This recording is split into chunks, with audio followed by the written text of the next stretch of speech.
di dalam pelaksanaan itu kami pun ingin bertanya, secara protap kami tidak tahu apakah itu sesuai dengan protap atau tidak, karena jurusita pengadilan itu menghadirkan sipil-sipil yang menurut kami bukan dari pengadilan itu sendiri. Kami kurang tahu. Ada tanda pengenal nggak Pak yang mendampingi jurusita itu? Tidak ada Pak. Pakai seragam? Tidak ada Pak, bebas Pak, baju preman istilahnya.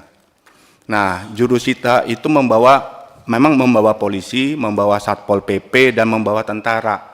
Cuma dalam hal ini polisi, tentara, dan Satpol PP itu di posisi yang sedikit tidak bergerak. Yang justru banyak geraknya itu dari sipil-sipil tersebut, yang berteriak-teriak, memukul pagar, bawa linggis, bawa palu untuk merusak pagar-pagar di lokasi.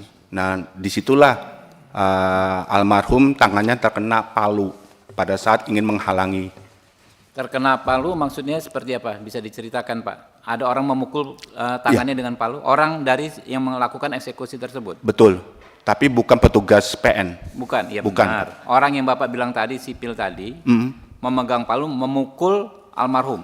Enggak, memukul pagar, tapi dihalangi oleh almarhum, maka terkenalah tangan beliau. Kena palunya? Iya. Oke. Nah, lalu orang-orang sipil inilah yang mendorong pagar itu sampai rusak. Nah, baru polisi dan tentara Satpol PP masuk ke dalam.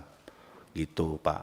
Nah, pada saat beliau sudah tidak sadar diri, yang saya kaget adalah... sebentar Pak,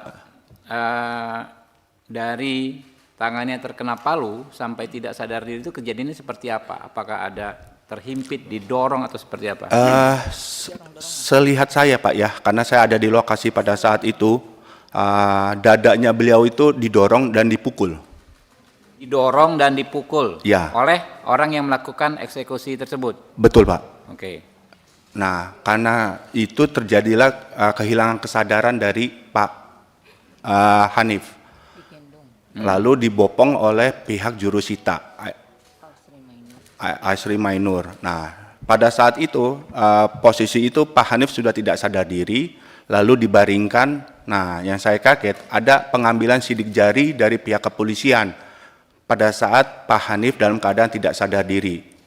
Nah, lalu saya sebagai kuasa hukum menyampaikan kepada jurusita dan kepada polisi untuk memanggil ambulans. Namun demikian, yang patut disayangkan, prosesnya itu baru 45 menit kemudian ambulans itu hadir.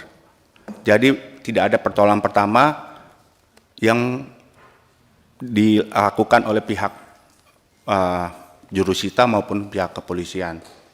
Patut disayangkan. Namun demikian ya, itulah yang terjadi.